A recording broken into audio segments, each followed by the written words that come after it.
introduce both John and Dale Robbins. I think I want to tell you a little story to start with. I was very pleased that Chunan Lai introduced Deo with me. We have been together for 37 years. And in our generation, in this culture, that's rare.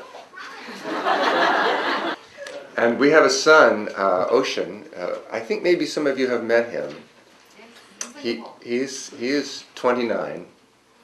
And we live with him and his wife, who is our daughter-in-love. And their two baby twin boys. Wow. 3 generations in one house, one family together.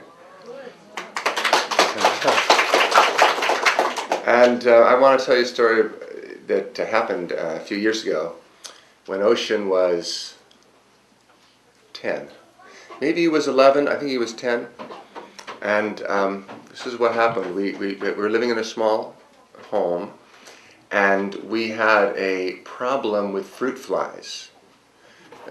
They were swarming in our kitchen, and they were landing on everything. And we tried very hard to keep things clean so as to deter them. We washed the surfaces, we didn't leave food out, we were trying to create an inhospitable environment so that they would leave, because they were all over the place. And but they persisted, and they were landing on everything, and in fact it was almost even difficult to breathe sometimes because they were so thick in the air that you would inhale them, which was not fun. And what do? What were we going to do? So we tried asking them to leave, and they didn't seem to notice.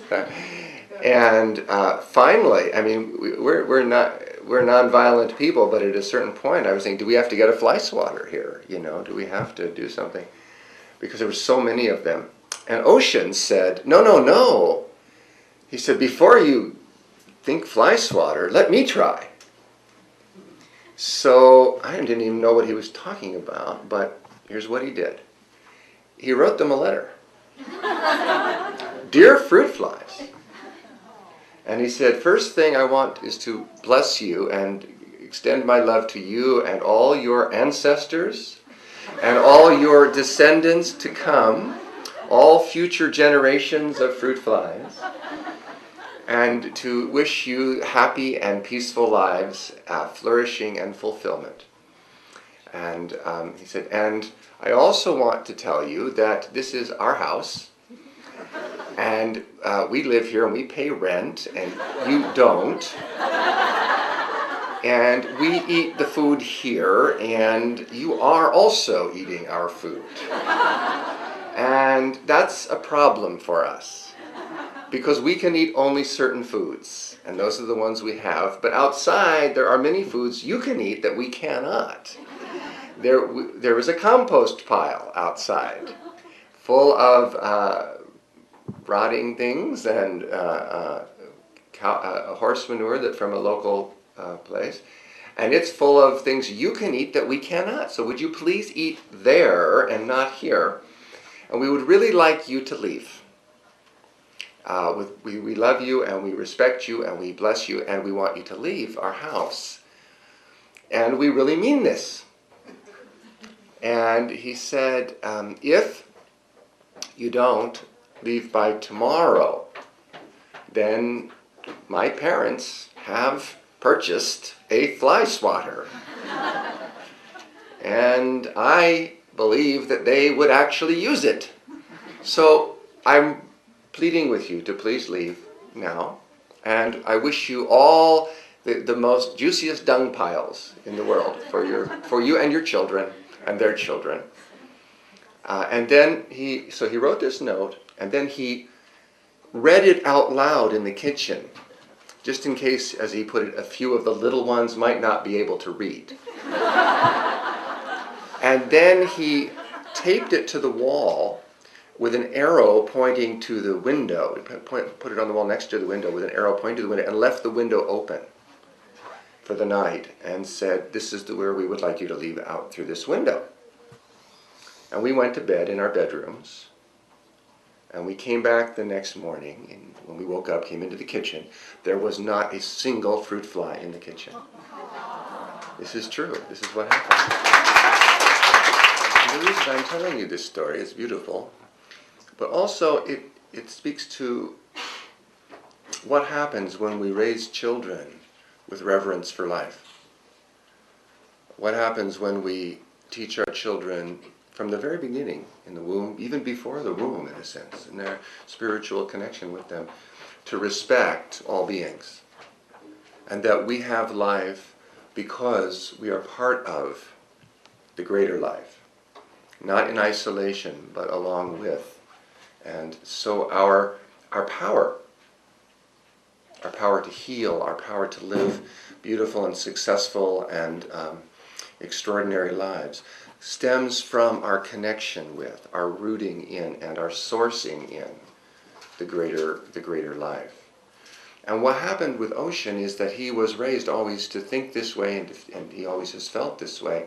So when this situation arose with the fruit flies, he knew there was power. He could contact these little flies. And he did. I mean, afterwards, I thought of, well, if he's so good at this, maybe we could like rent him out to agriculture where they have pests in the fields, and he could write letters to the carrot rust worm or probably the Dow Chemical Company would not like it because we put all the agrochemical companies out of business. But I don't know that isn't possible, actually. That in some level, I don't have the ability, but there probably are people that do. And certainly this 10-year-old who didn't have, the clamping down in his consciousness that a lot of us accept, that tells us we are not powerful. We can't communicate with we can't even communicate with other people, if you believe that type of thing. So I think that what he did in that instance, and in fact the way he lives every minute, is a statement of and a reflection of something very beautiful and innocent and sacred in us, in all of us. And that's part of who we essentially are. And it's part of our healing, it's part of our health, and it can be a guide to how we live, and even such a simple and basic thing as the food we eat. Because in the what I call the common trance. Do you understand the word trance? Kind of a hypnotic, a shared belief system that teaches what is real and what isn't. And in the conventional trance in this society, what matters in terms of food is that it be tasty, that it be cheap, that it be convenient. And it doesn't matter in that paradigm, in that viewpoint, how it was produced, whether chemicals and poisons were used and residues from them still are in the food. It doesn't even matter the long-term health implications of eating this food. It doesn't matter if farm workers were poisoned, as long as it's tasty and cheap and convenient. It doesn't matter what is really going on, in a sense. And opposing that belief system, there's a whole other way of looking at things, where we start from respect for life. And so we ask, if there's animal products, if there's meats and dairy products and eggs, we want to know how those animals were treated. Were they killed? If so, how were they killed? We care about these other creatures. They're part of our greater family. They're part of the web of life. They draw breath from the same source as we do. They partake of the great spirit of life. And we want to know about this. And it matters how they're treated. It's very important that we not be entranced, that our consciousness not be controlled by the commercial culture. It's very important that we ask ourselves what we really want and what's important to us.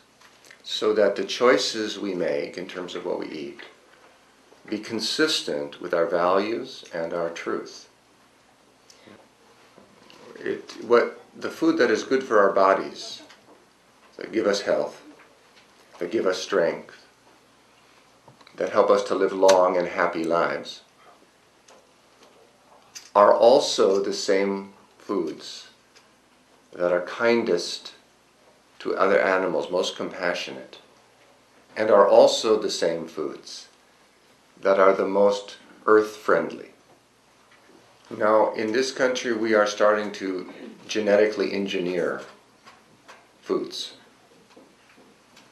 and particularly soybeans and corn and canola and cotton also. But in terms of foods, soybeans, corn, and canola. Most of our soybeans that we grow in the United States are now genetically engineered. Now, do you know what that is? Do you know what it means to genetically engineer a seed, a crop? You actually alter the genome, the DNA, so that change is permanent. All subsequent generate for all the future of life for that soybean's next generation forever will contain that alteration. And what they're altered for is to tolerate weed killers, herbicides.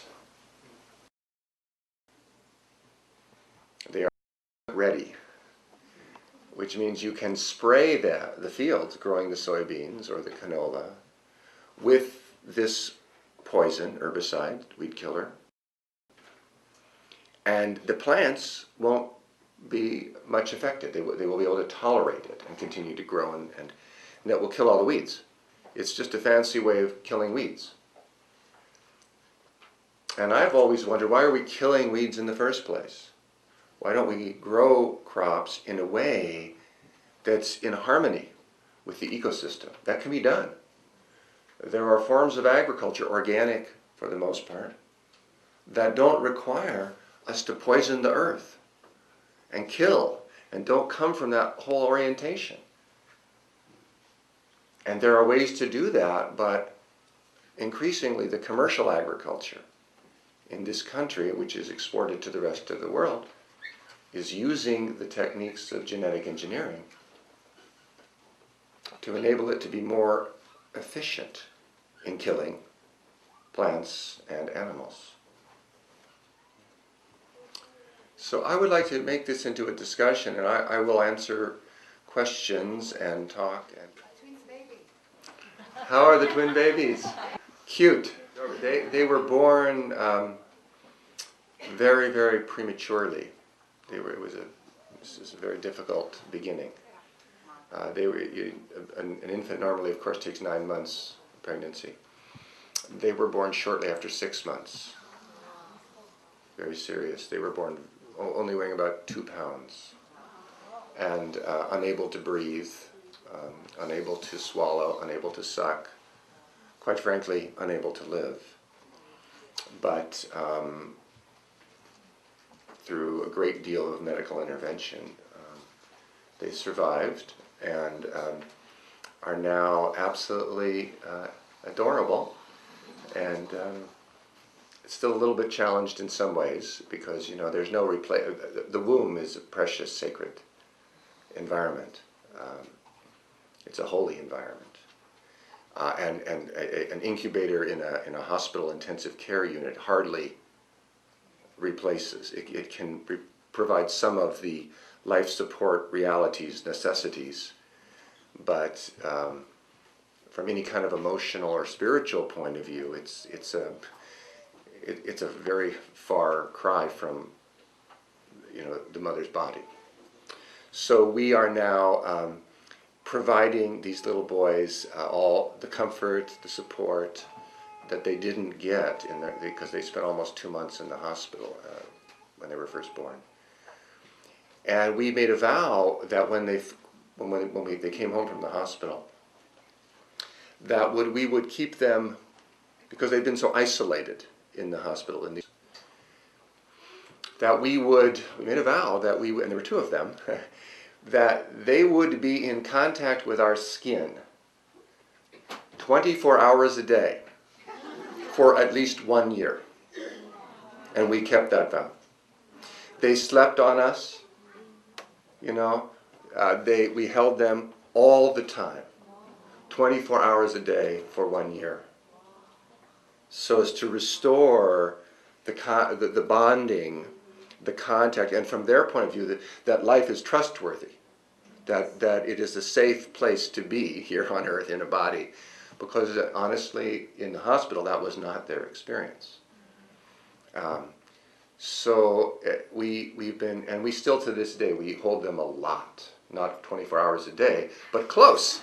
And I'm grandfather, so I get to fly them.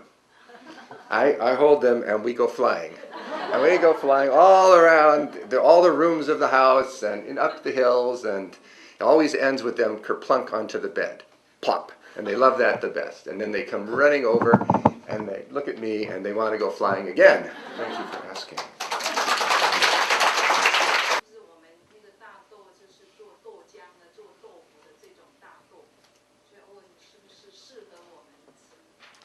The health effects of eating genetically engineered soybeans are a puzzle.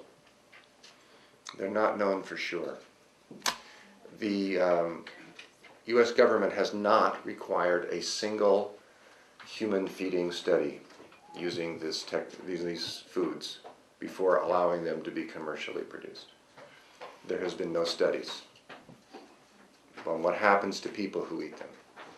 There is just the assumption that they're sufficiently similar that it's fine. However, there have been a few small studies that have been undertaken by private, independent agencies and entities, generally speaking associated with universities. And those are not reassuring. The amino acid profile, the protein balance in soybeans, is one of the things that makes them a useful food for people.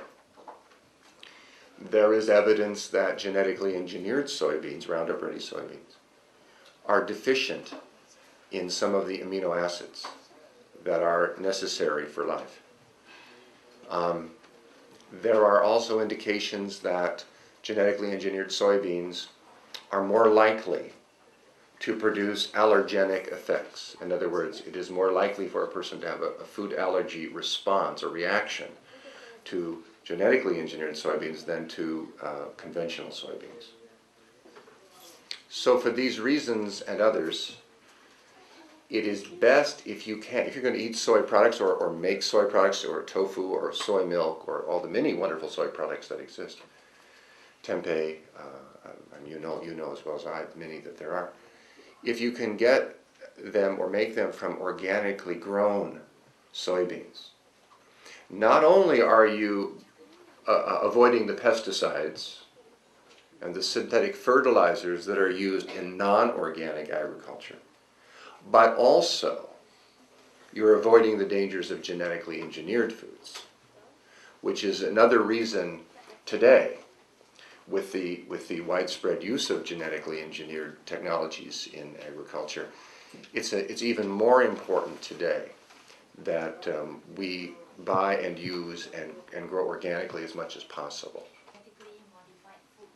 Is there any way of how do we distinguish that? Mm-hmm.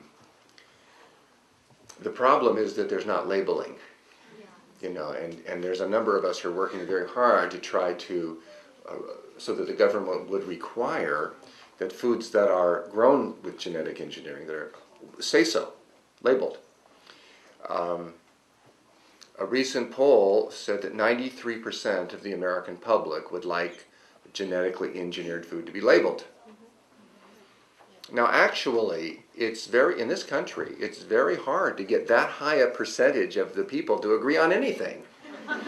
And it's remarkable how virtually unanimous people are in wanting this labeling. It goes to a very basic right to know what's in your food you're eating. But the industries, that Monsanto particularly, which is the largest corporation involved in this industry, are committed to preventing labeling requirements for the obvious reason that they suspect that people wouldn't be as likely to buy it if it was labeled. Which raises this interesting question of, do they have a right to force us to eat food that we don't know what it is? Or should they really be obligated to label? But now, in the meantime, quite practically, from your point of view and all of ours, there isn't labeling. So how do you know? Well, I'll tell you some of the secrets. One is that the key foods to watch involved for are the ones I mentioned before: soybeans, corn, and canola. Right now, 99% of the genetically engineered foods in this country are those three foods. And their derivatives. For example, not just soybeans per se, but any soybean product, anything containing soy oil or isolated soy protein. With corn, it's not just corn flakes or corn meal, which are obviously forms of corn, but also anything containing corn syrup or high fructose corn syrup or corn sweeteners. Unless it says organic, it's probably genetically engineered if it's one of those foods today in this country. Now in other countries, I know that this is an international assembly here, and I wouldn't even guess how many countries are represented in this room, but I suspect many. In many other countries, it's not as widespread. There are moratoriums, there are bans, there are labeling requirements. So if in this sense you're fortunate enough not to live in the United States, or Canada, which is similar, then you probably are safer. But for how long? Because the United States is a dominant force in the world's economy. And the United States, well, the current administration, the Bush administration, is absolutely committed, as best it can in an imperialistic manner, to spreading its way of doing business and its way of growing foods, and particularly genetic engineering, worldwide. I think this is something we must stop. I want to ask you, how many of you are vegetarians? And how many of you are not? A few? Okay. For those of you who are not vegetarians, I want to say something. In more and more in agriculture, the animals, the livestock, the cows, the pigs, the chickens, the turkeys, are kept in what are called factory farms. They are kept, they're in a building as big as this building we're in here. For example, with pigs, hogs, there would be 1,000 500-pound hogs. Do you see how crowded this is? They are in individual cages, barely larger than their own bodies, virtually the same size as their own bodies. And they're stacked in tiers. And the floors of the tiers are steel slats.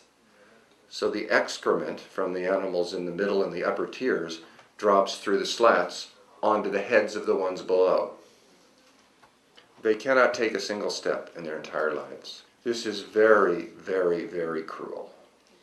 And it is done because it enables the industry to produce pork products, bacon and pork chops and so forth, that are tasty, cheap, and convenient. And if you are someone who has compassion and respect for other creatures, if you wish them well, then you must question, can you, in good conscience, in truth, in alignment with who you essentially and truly are, your true nature, eat foods that fuel your body from this kind of thing? How many of you, all of you, have known or know an animal that has enriched you as a human being.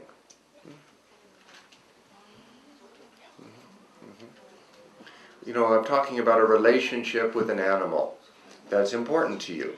Maybe a bird that you see flying by, or a dog or a cat that is in your family, or just an animal that for some reason you've come to know. And that relationship is important to you. And then I ask you, why do we treat some animals, why do we call some animals pets, and treat them with a great deal of love, and really lavish our caring on them, and consider them part of our family, and get a great deal in return in terms of our hearts, but then draw a line and call other animals dinner, and because of that distinction, feel that it's justified to treat those animals with any manner of cruelty so long as it lowers the price per pound. So I think that, if you're going to eat meat, you need to look very carefully at how that meat is produced and what has happened to the animals. Because I don't think you want to add unconsciously to the cruelty in the world. Other questions? Yeah, I think the European Union actually has spoken out that they are not welcome the GM food. And do you think that will help the industry to slow down their path for GM food? Yeah, she's pointing out that the European Union, the European Economic Community, has not been very welcoming to genetically engineered foods. And in fact, the British Medical Association, for example, the Union of British Physicians, has spoken out repeatedly and quite powerfully against genetically engineered food. And there are moratoriums on growing them, and there are bans on importing in them, and there are requirements that they be labeled in the European Economic Community. I'm very glad that those are there. However, it is also true, and I think it's most unfortunate, but it is true, that the Bush administration is putting tremendous pressure on the European Economic Community and using the World Trade Organization and other international entities to try to force genetically engineered food into the European markets, into the European countries. And we have no certainty at all how that will end up playing out. Since engineered products such as these, they produce a higher yield and therefore make a more efficient use of land, then if we convert those to organic lands, how do we meet that need to supply our needs in the country and also around the world? They don't have higher yields. They have lower yields. They are simply cheaper to produce. They're cheaper for the farmer. That's their only advantage. They do not produce higher yields. There is not a single genetically engineered food crop in the world today that is producing a higher yield than its conventional, the one for which it is substituted. These are crops that for the most part require excessive water, extra water, require extra fertilizer to grow. But they can be sprayed, the fields can be sprayed with, I'm going to explain that again a little bit more fully. It's a weed, called a weed killer, but it's really a plant killer. Any plant that it comes in contact with the leaves, it will kill that plant. So traditionally, how it's been used in large-scale agriculture is before the seeds are planted, is sprayed over the whole field. So any growing any growing plant that's in the field will absorb that and die. This produces what the industry calls clean fields. They're clean of plant life. It's a strange use of the word clean because it's poisoned fields. But then they can plant their soybeans, for example, and it will grow without the competition from other plants for sunlight or for nutrients from the soil. However, as the soybean crop is growing, new weeds can appear, which then compete with the soybeans. So traditionally, what is done is that people go out in the fields and actually pull up the weeds, or they use machines to till in the weeds between the rows. And in the rows, they either have to do it by hand or they just let the weeds go, and there's some competition there. For the farming industry, they have to pay people to do this work. Now, with ready soybeans, they can do everything that I just described, except while the soybeans are growing, they can fly over it with an airplane and spray the entire field. And what will happen is that every plant down there, except the soybeans, will be killed, but the soybeans have been genetically engineered to be, as they call it, ready, which means they are ready for, they've been engineered to be tolerant of this poison. So although their photosynthesis is slightly disrupted, it is only slightly disrupted, and they survive, they do not yield as well. They do not yield as prolifically as a conventional soybean that has not been treated with. This ready technology is not perfect. The plant does not produce as much soybeans or the quantity of them as it would have otherwise, but it does produce, and it saves the farmer or the farming industry the cost of paying people to do the weeding. That's why they do it. They don't do it for higher yields. They do it for higher profits. And they get higher profits because they don't have the expense of paying people. But then there's people without jobs. Meanwhile, tremendous quantities of this chemical are being used because now they fly over the fields day after day throughout the growing season. They used to only be able to do it before they planted. Now they can do it while the soybeans are growing because the soybeans won't be killed by the spray. And they can keep their fields clean of competing plants, clean of laborers they would have to pay, clean of organic life, honestly. There are many long-term implications for this. I will tell you this, the company that genetically engineers these crops, that is responsible for this, is also the company that manufactures and sells. And it is a multi-billion-dollar product. They sell tens of billions of dollars worth of to American farmers who are growing ready seeds.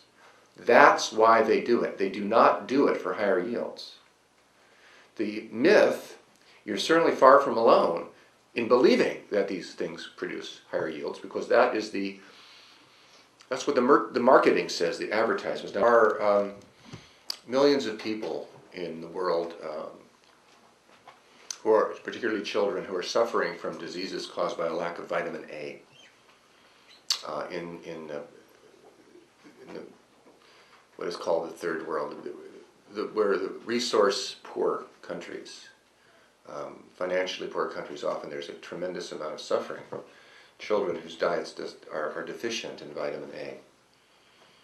And these are essentially, generally speaking, many of these cultures are rice-based cultures.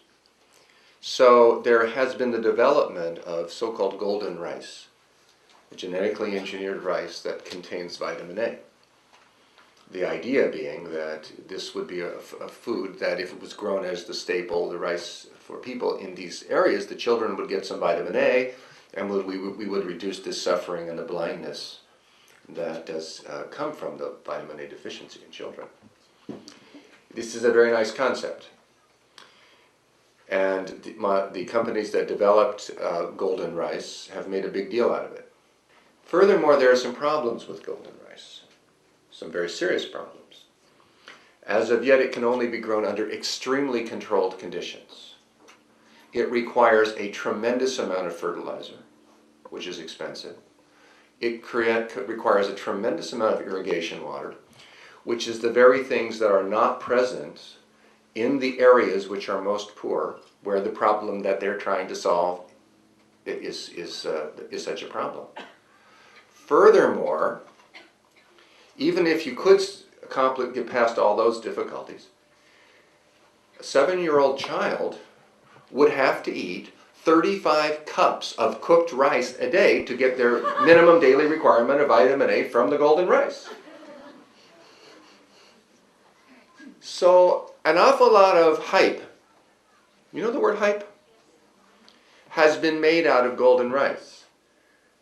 And the distance between what is promised by the ads and the reality of golden rice, which is that it barely grows under very, very expensive and controlled conditions, and even then only supplies a very, very, very small amount of vitamin A.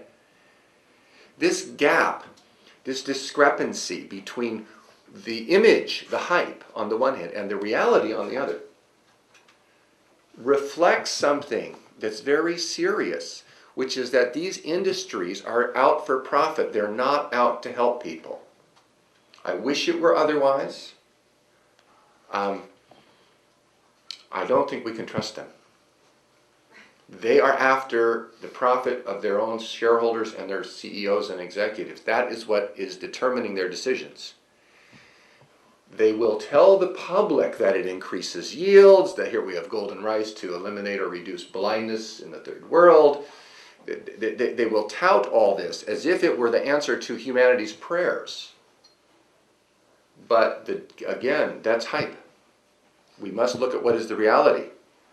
And the reality is that these crops do not have higher yields. They have lower yields. And they require expensive fertilizers and expensive irrigation systems. And by the way, that's a very important point, because increasingly water scarcity is a problem throughout the world, and it will be increasingly a problem in the years to come. And so to produce a type of food crop that requires a tremendous amount of irrigation water at a time when we're running out of water, why, if they were serious about wanting to address world hunger issues, if they were serious about wanting to genetically engineer crops that would be a benefit to humankind, there are very clear characteristics that they would be seeking to evoke or engineer in the crops they were handling. It's very obvious what they would be trying to do. They would be trying to produce crops that are drought tolerant, that don't require a lot of water. They would be trying to produce crops that do have higher yields under growing in marginal soils. They would be trying to produce crops with better protein profiles. They would be producing crops that are inexpensive to grow, that don't require expensive inputs. They would be seeking to produce crops that were easier to grow in more places. But that's not what they're trying to do. And there's not a single genetically engineered food crop available today, commercially available today, that has any of the characteristics I just described. Mr. Roberts, I have read your 2 books, and I came to the check cashier, and what's your next 5 years? Are we expecting any new books other than this current one? And what's your 10 years big picture?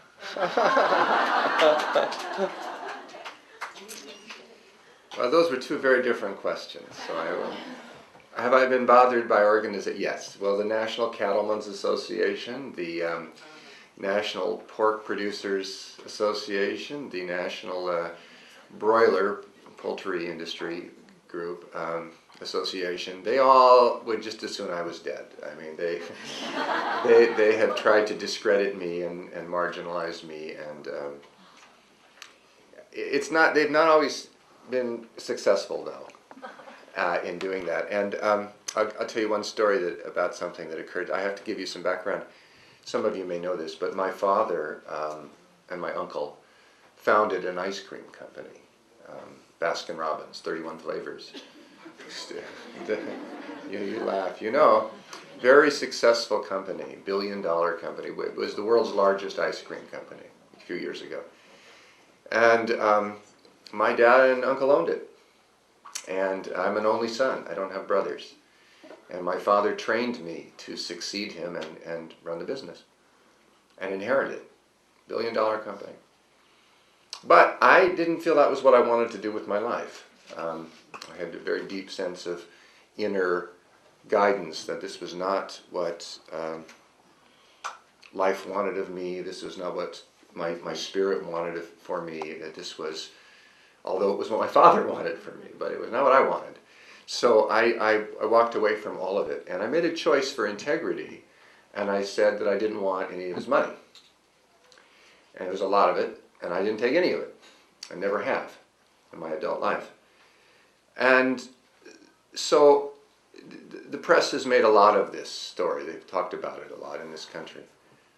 And so I was one day on a show, National Public Radio, and it was a debate format, and I was opposite a representative of the National Cattlemen's Association, the National Cattlemen's Beef Association.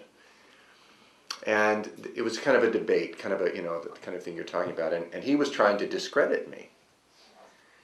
And I said something, I don't even remember what it was, but something that did not reflect very positively on his industry, because it was true. And he said, "You're just saying that because you're trying to sell your books," and trying to discredit me. And I said to him, well, if my motivation was money, I would never have left Baskin-Robbins. And he was like, uh-oh, what do I say now? And he said, yeah, that's true. And then I said, well, the truth is I'm motivated by something else. And I'm wanting all of our children, yours as well as mine, to have clean air and clean water and a sustainable economy and a stable climate. I'm wanting all of our children to have a world of compassion and kindness and respect and caring. And I'm not in this to hurt you or anybody. I'm in this so that all of our children can have a thriving and just and prosperous world. And he said, I know. And it was a beautiful moment, because he was being paid to discredit me, and he was trying. But even he, had to admit, and I spoke with him later, off the air about things, and he said to me, I'm only doing this because I'm paid to do it. And, it was a beautiful thing. And your second question had to do with my coming years. I don't really plan my life. I make plans when it's appropriate to make plans, but I don't work that way. I try to understand how I can be of most service. That's really what I want. That's what I pray for. So my prayer is, here I am, use me. And I don't try to dictate how I will be used. I really ask for guidance, and I ask for support, and I ask for inspiration and clarity. But I don't try to control.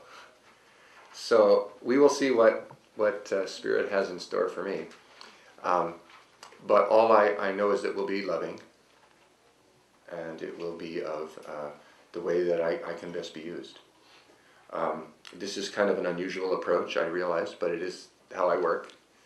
I'm not working on any other books right now for two reasons.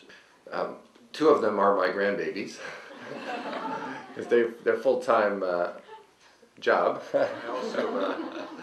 I have a prayer that I want to share with you. It's very simple. May all be fed. May all be healed. May all be loved. May all be fed. May all be healed. May all be loved. May all be fed. May all be healed. May all be loved. And I will sometimes just chant that, say that internally, live with that for repeatedly over and over again. And then I will just sit in the silence and listen within myself for how I can be used. So that's how I know, that's how I find out what I'm going to do next. Are they influenced by your books, your thoughts?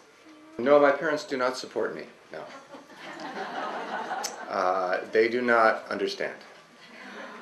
But my father is 87 years old, and about 15 years ago, when he was 72, he was very sick.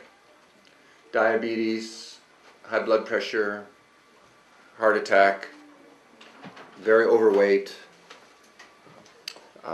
He had sold more ice cream than any human being that has ever lived on earth. He's eaten a lot of it too. And he held the idea, it was his belief, that there is no connection between what you eat and your health. None. And some years ago, my uncle, Bert Baskin, my dad's partner and brother-in-law, died of a heart attack. And he weighed 250 pounds. And he ate lots of the family product, lots of ice cream. And after he died, I asked my father if he thought there could be any connection at all between his fatal heart attack and the amount of ice cream he would eat. And my father said, absolutely not. And you can see, my father was a very, very successful businessman, making ice cream, selling ice cream. He did not want to believe that the ice cream was hurting anybody. Did not want to believe this. But the truth is the truth. And there was my father 15 years ago, very sick. And this was after Diet for a New America had come out. I'd written Diet for a New America, and I'd sent him a copy, an autographed copy. And but I don't think he read it. You know, he's not interested. But he went to his doctor, his heart specialist, highest priced heart specialist in the United States.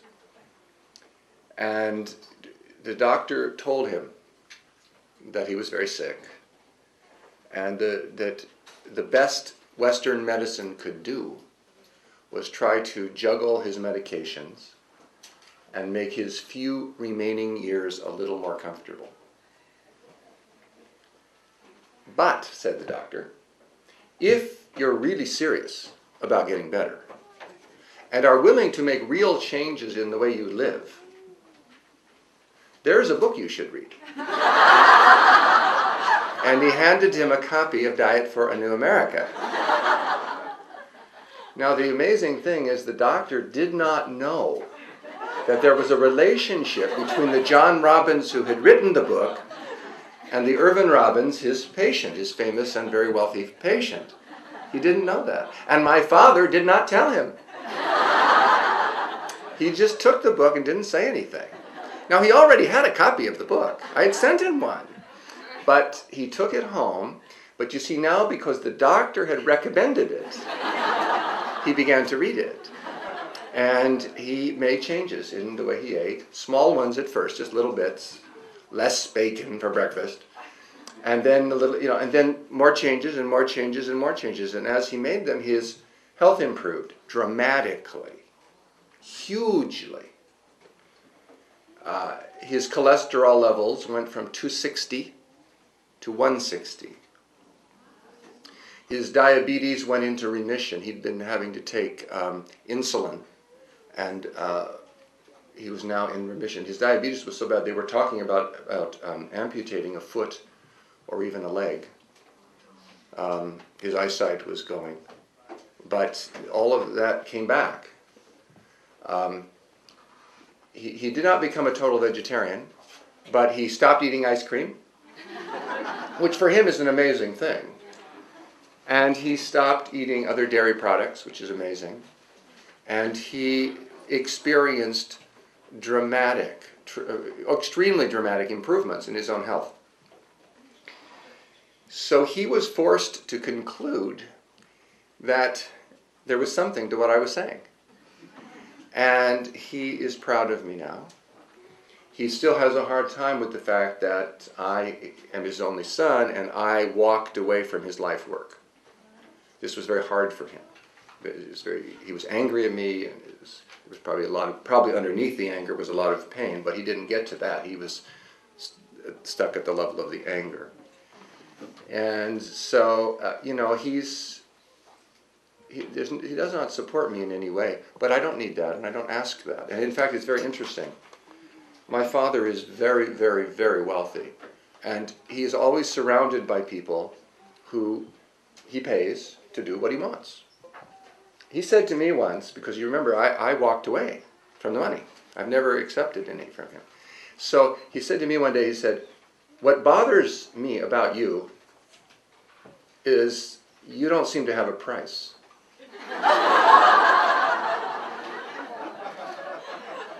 Now what's happened is that he's a very old man, and he is in his last years, and he knows that. And all the people around him he pays to do what they do, except me. I'm the only unconditional relationship in his life. If I call him up and ask how he's doing, how he's feeling, tell him I love him, he knows I'm not doing it because I want him to pay me money. I'm the only person in the world that he has that feeling about. Do you understand what I'm saying? Yes. So the interesting thing is that by not doing what he wanted, run the ice cream business, and not living the lifestyle that he wanted me to live, I may have done him a greater service. I've certainly contributed to his health in his latter years. I may have done him a greater service than I could have ever have done had I done what he wanted. And sometimes, we want to honor our parents.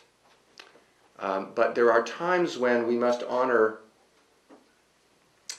our hearts, and that may take us in a different direction than what our parents would want. And that was the case for me. And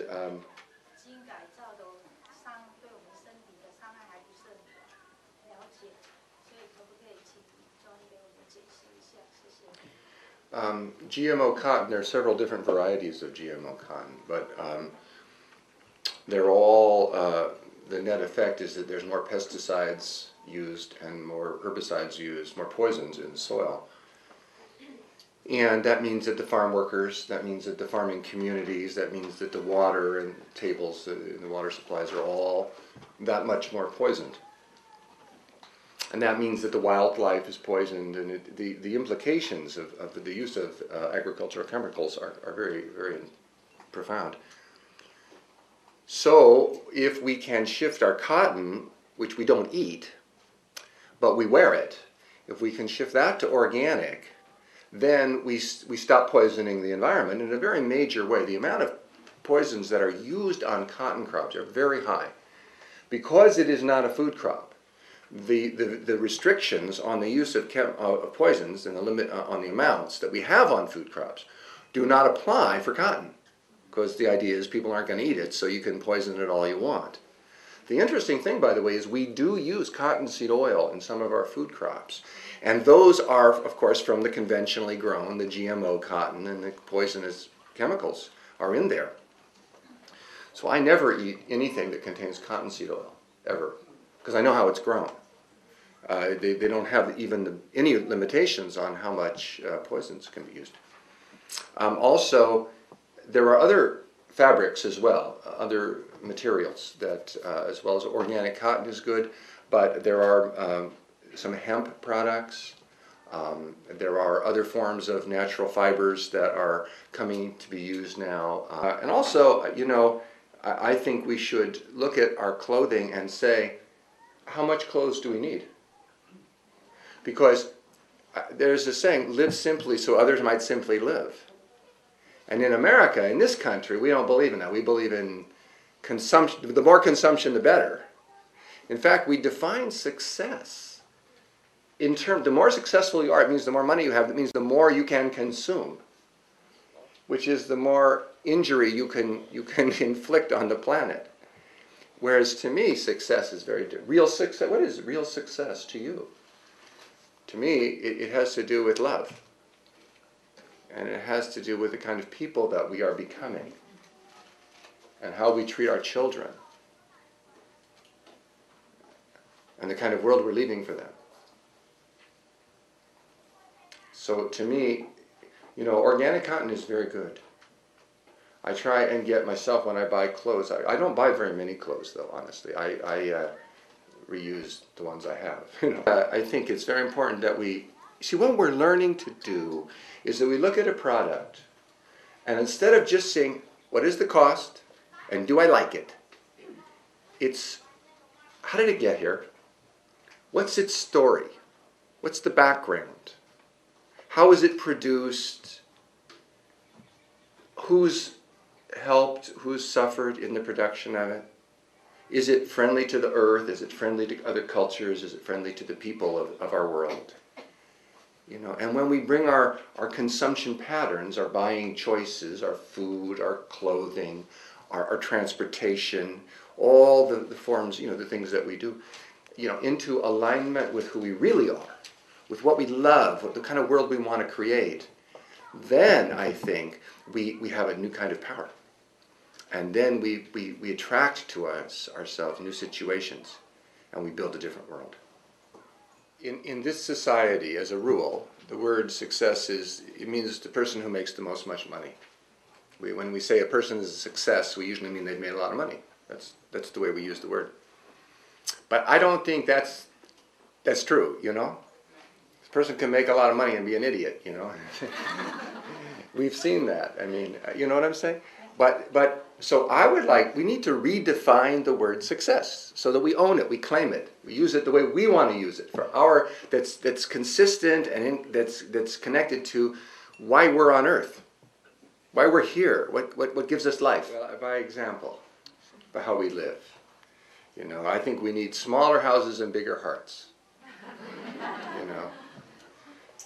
We don't need more cars, we need more love, we need more friendship, we need more respect, we need more consciousness, more awareness, more mindfulness. Let's say Annie's is fighting against the main current. Yes. Yes. Well, we're all going against the main current in a way. But have you ever seen salmon? Salmon the fish? Beautiful, beautiful fish. And they have an interesting life cycle. Because they're born, very often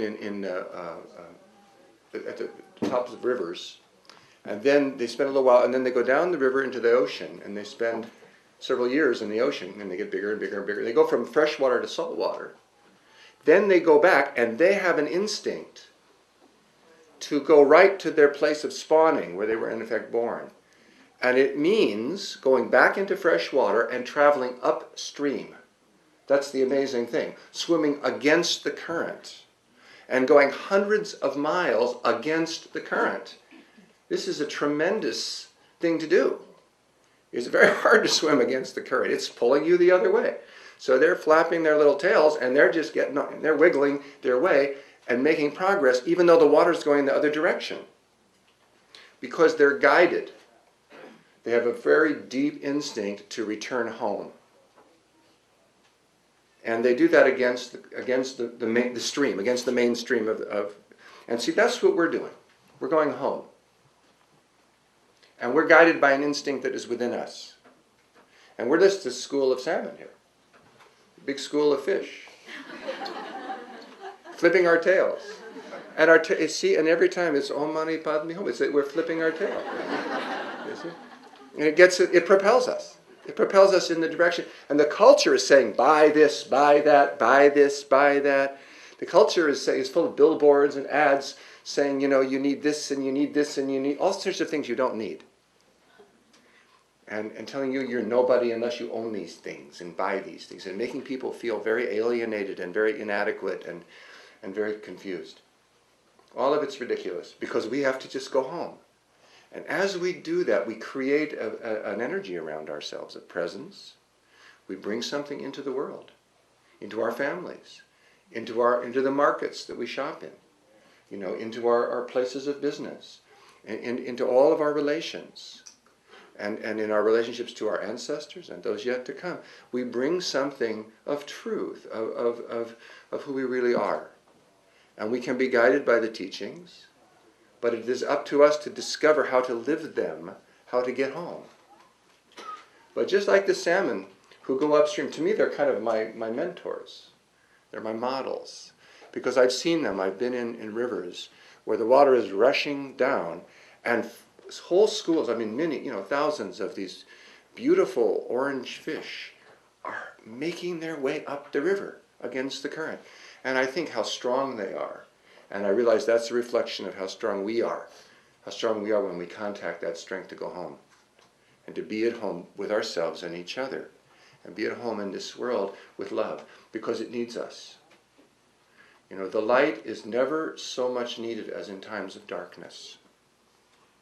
In a bright room, lighting a candle can be a beautiful act. Symbolic. Inspirational.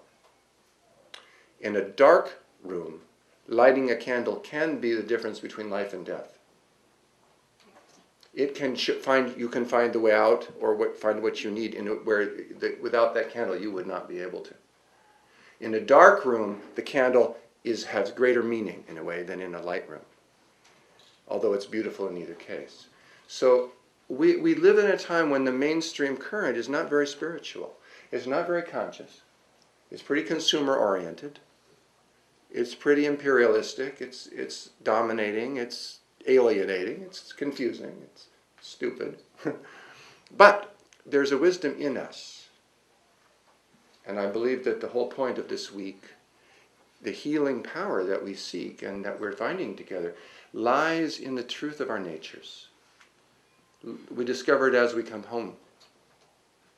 And this is what, to me, makes a life successful. To me, it is finding something of value, something precious in each person we meet.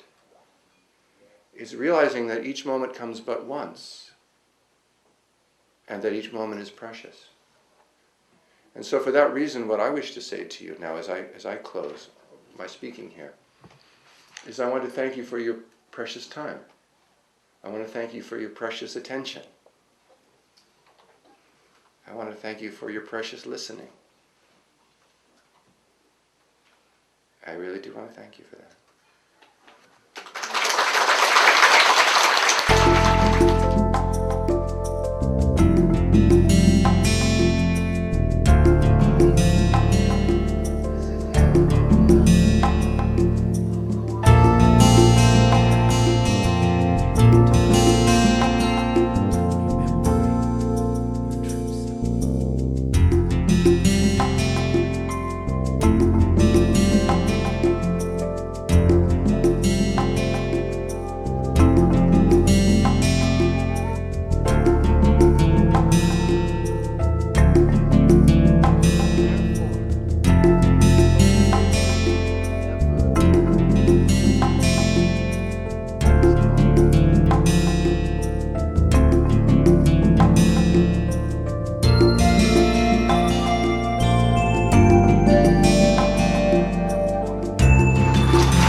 生活中癌症跟治疗癌症的方法，在这个过程中。